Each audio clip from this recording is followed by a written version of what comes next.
Hi friends. இன்னைக்கு நம்ம பார்க்க போற கதை, ஒரு நாட்டுல வரி எப்படி போடுறாங்க?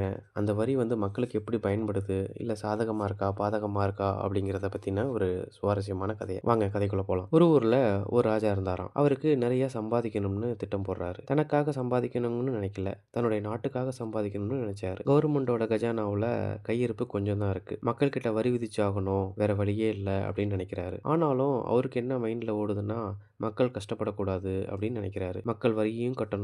அதே நேரத்துல நம்மளும் சிரமப்படக்கூடாதுன்னு நினைக்கிறாரு. அதுக்கு தகுந்தாப்புல திட்டம் ஒண்ணு போடுறாரு. அதுக்கேத்த மாரி அந்த நாட்டுல 3 பெரிய குளங்கள வெட்ட சொல்றாரு. அதுல நிறைய தண்ணீர நிரப்பி, அதுக்கப்புறம் எங்கெங்கேயோ தேடி கண்டுபிடிச்சு 3 விதமான மீன்கள வந்து ஒவ்வொரு குளத்திலயும் ஒவ்வொரு மீனா விடுறாரு. அந்த மீன்களுக்கு ஒரு அபூர்வமான சக்தி இருக்கு. அது எப்படின்னா, அந்த குளத்துல குளிக்க வரவங்களுக்கு அந்த மீன்கள்லாம் கடிக்கும்போது வலி ஏற்படாம இருக்குமாம். வலிக்காம மகிழ்ச்சியா இருக்கிற மாரி அவங்களுக்கு ஒரு உணர்வ தருதாம் அந்த குளத்துல குளிக்கிறப்ப. அந்த ஃபர்ஸ்ட் குளத்துல அந்த மீன்கள் கடிக்கும்போது ஒரு விதமான இன்ப மயக்கத்திலேயே திளைச்சிக்கிட்டு இருப்பாங்களாம். அப்படி ஒரு உணர்வ தருமாம். 2வது குளத்துல இருக்கிற மீன்கள் கடிக்கும்போது கால்கள் தரையிலேயே படாம ஆகாயத்துல மிதக்கிற மாரி ஒரு உணர்வ தருமாம். 3வது குளத்துல இருக்கிற மீன்கள் கடிக்கும்போது நம்மலாம் கோடீஸ்வரம் ஆயிட்டோம் அப்படிங்கிற ஒரு கனவு உலகத்திலேயே இருப்பாங்க.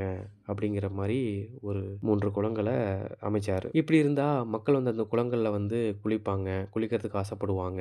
நமக்கும் நெறைய கல்லா கட்டும் அப்படின்னு முடிவு பண்ணிட்டு, ஒவ்வொரு குளத்துக்கு கரையிலயும் ஒரு மந்திரியார உட்கார வச்சுர்றாரு. ஒரு நிர்ணயமா ஒரு கட்டணத்த விதிக்கிறாரு. அந்த குளத்துல குளிக்கிறதுக்கு. கல்லா கட்டுது நெறையா. அதே மாரியே அரசாங்கத்துக்கு தேவையான பணமும் கிடைச்சிருது. இத பத்தி நீங்க என்ன நினைக்கிறீங்க இந்த கதையில? மக்களுக்கு சுமை தெரியாம இருக்கிறதுக்காக வரி வசூலும் பண்ணணும். அதுவும் நல்லதாவும் இருக்கணும் அப்படின்னு நினைப்பீங்க.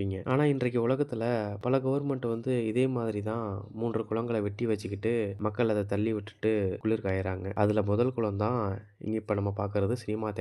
அதுல குளிக்கிறவங்க ஒரு விதமான இன்பமான மயக்கத்திலேயே திளைச்சிக்கிட்டு இருப்பாங்க. 2வது குளம் சாராய கடை. இந்த குளத்துல குளிக்கிறவங்க கால்கள்லாம் தரையில படாம ஆகாயத்திலேயே மிதக்கிற மாரி ஒரு உணர்வு தரும். 3வது குளம் லாட்டரி டிக்கெட். இதுல நமக்கு ஜாக்பாட் அடிச்சா கோடீஸ்வரனா ஆயிடுறோம் அப்படிங்கிற அந்த ஒரு சந்தோஷத்திலேயே இருப்பாங்க. இது மாரி தாங்க பல நாடுகள் இன்னைக்கும் இந்த மாரி குளங்கள கட்டுன மாரி நெறைய அவங்களுக்கு ஏத்த வரிகள விதிச்சுக்கிட்டு மக்கள வந்து அது தெரியாம பார்த்துக்கிறாங்க. ஓகே. வேற ஒரு கதையில பார்க்கலாம். Thank you. நன்றி.